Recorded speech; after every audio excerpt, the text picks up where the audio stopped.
GST में भारी कटौती, घी मक्खन से टीवी फ्रिज तक क्या क्या सस्ता होने वाला है। नमस्कार, मैं हूं राम विश्वकर्मा। आप देख रहे हैं नवभारत टाइम्स। देश की जनता को बहुत जल्द बड़ी खुशखबरी मिलने जा रही है।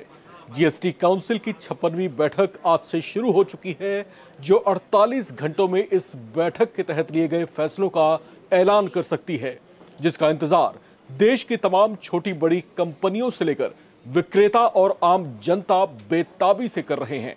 केंद्रीय वित्त मंत्री निर्मला सीतारमण की अध्यक्षता में यह बैठक चल रही है, जिसकी घोषणाएं देश में महंगाई झेल रही जनता के लिए बहुत बड़ी राहत ला सकती है।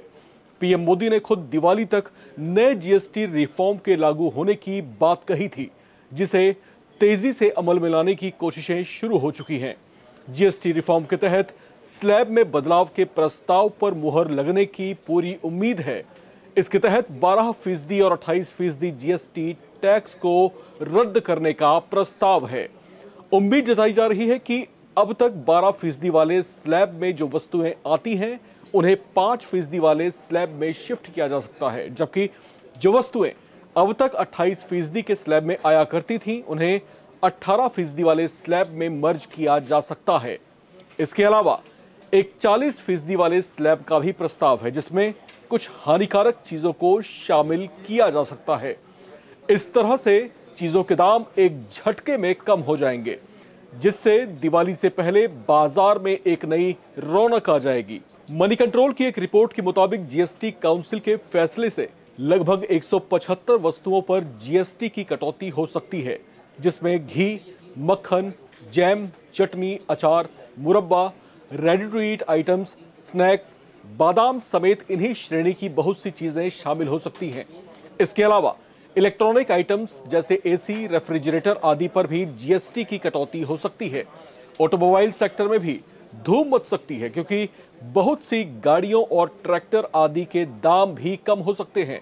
मार्केट एक्सपर्ट्स का कहना है कि अगर GST council group of ministers के प्रस्ताव को स्वीकार कर लेती है, तो इससे औसत जीएसटी की दर, जो करीब 11.5% है, वो घटकर 10 के नीचे आ सकती है।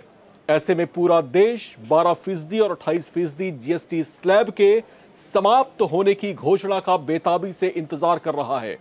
अब तक इन दो स्लैब्स में जो वस्तुएं आती हैं, उनमें packed food items, packed frozen vegetables, cheese, butter, घी, non aerated fruit juice, electronic items जैसे एसी, फ्रिज और दूसरे अप्लायंसेज आदि। ऑटोमोबाइल सेक्टर्स में कई श्रेणियों की कार्स, ट्रैक्टर, कृषि के अन्य उपकरण और सीमेंट आदि भी शामिल हैं। इन सबके साथ साथ जीओएम की ओर से एक बड़ा प्रस्ताव हेल्थ और लाइफ इंश्योरेंस को लेकर भी था। मिनिस्टर्स का प्रस्ताव है कि इन्हें जीएसटी के दायरे से अलग रखना चाहिए। हालांकि अगर ऐसा होता है तो सरकार के रेवेन्यू पर इससे बड़ा असर पड़ सकता है। बहरहाल, कुल मिलाकर जीएसटी काउंसिल बहुत जल्द बड़ी खुशखबरी दे सकती है, जो आपकी जेब और घर के बजट के लिए बड़े सपोर्ट के जैसा होगा। देश के राजनीतिक गलियारों में इस समय इसे लेकर चर्चाएं बेहद तेज हैं। देश की जनता भी दिलों को थामे इस घोषणा के इंतजार में बैठी हुई है। अगले 48 घंटों में ये बैठक जो है किस नतीजे तक पहुंचती है, क्या कुछ फैसले होते हैं, इसका जो है बेताबी से इंतजार किया जा रहा है। इसे लेकर कुछ बड़ी प्रतिक्रियाएं भी सामने आई हैं, सुनिए। हमने एक कॉमन मिनिमम प्रोग्राम तय किया है और उसको हम एक मेमोरेंडम के तौर पे जीएसटी काउंसिल में रखेंगे। और इसमें यही है सबसे बड़ा पॉइंट कि जो जीएसटी रैशनलाइजेशन की वजह से नुकसान स्टेट्स को जो होगा, एक तो उसको कंपनसेट किया जाए फर्स्ट स्टेप में 5 इयर्स के लिए, और सेकंड जो है टिल रेवेन्यू जो है स्टेबलाइजेशन नहीं होती है। दूसरा हमारा कंसर्न है कि जो जीएसटी रैशनलाइजेशन की वजह से स्टेट्स का तो नुकसान हो रहा है, लेकिन उसका फायदा जो है वो कॉमन आदमी को मिलना चाहिए। जो पूरा स्टेट ऑफ सोसाइटी है वहां तक वो पहुंचना चाहिए। उसका फायदा कहीं मिडल मैन, कुछ इंडस्ट्री वहां की उसकी प्रॉफिटिंग के लिए यूज ना हो। ये हमारा 2 कंसर्न है। आपके स्टेट का सर क्या कुछ खास कंसर्न है इस पर? हमारी स्टेट्स का सबसे बड़ा कंसर्न है कि जो हाई पॉल्यूटिंग इंडस्ट्री है, जो लगातार पॉल्यूशन की वजह से क्लाइमेटिक चेंजेस आ रही हैं, उसका सबसे बड़ा इम्पैक्ट जो है वो हिल स्टेट्स के ऊपर आता है। हम देखते हैं कि क्लाउड बर्स्ट की इंटेंसिटी बढ़ गई है। इस साल हमें लगभग 26-27 क्लाउड बर्स्ट अभी तक हो चुके हैं। 350 से ज्यादा लोग जो हैं वो लैंडस्लाइड की चपेट में, फ्लैश फ्लड की चपेट में आ चुके हैं। हजारों करोड़ रुपए का नुकसान हुआ है।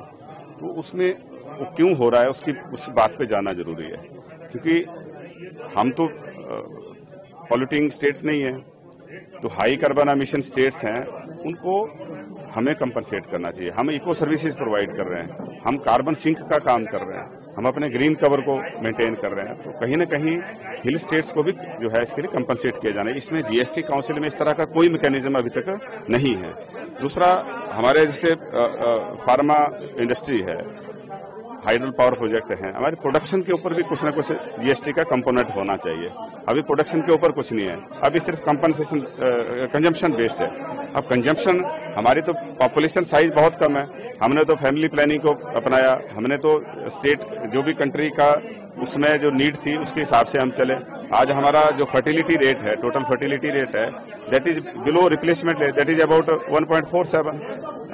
तो उसके लिए हिमाचल ने हमेशा जो है वो आगे बढ़कर काम किया। जब भी देश के ऊपर कोई आपत्ति आती, कोई विपत्ता आती है, तो हम सबसे आगे खड़े होते हैं। कारगिल वार में भी हमारे 550 के करीब जो है नौजवान शहीद हुए, 4 हमारे अब तक परमवीर चक्र अवार्डी हैं।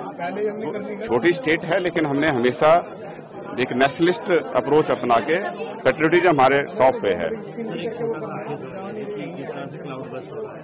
कौन कौन से एरिया सर फिलहाल इफेक्ट है वहाँ पर? अब सबसे ज्यादा इस बार जो इफेक्ट हुए हैं वो मंडी हुआ, कुल्लू हुआ और चंबा अभी रिसेंटली हुआ, ये सबसे ज्यादा इफेक्ट हुए हैं। हालांकि इस बार जो है वो लाहौल स्पीति जो कोल्ड डेजर्ट है, वहां भी काफी ऐसे इस तरह की घटनाएं हुई है, किन्नौर में घटनाएं हुई है और पार्टली सभी जगह हुई है, लेकिन इन 3-4 डिस्ट्रिक्ट में ज्यादा नुकसान हुआ। कितने लोगों के फंसे होने? अभी भी हमारे करीब 3000 लोग जो हैं वो चंबा में हमारे एक मणि महेश यात्रा चलती है, उसमें क्योंकि जगह जगह लैंडस्लाइड आए हैं, वहाँ पे लोग कई जगह फंसे हैं, उनको रेस्क्यू कर रहे हैं।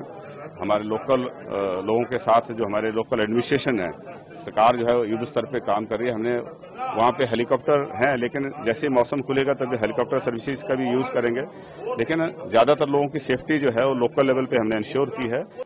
प्रधानमंत्री श्री नरेंद्र मोदी जी के नेतृत्व में ये नेक्स्ट जनरेशन का बहुत बड़ा जीएसटी रिफॉर्म है।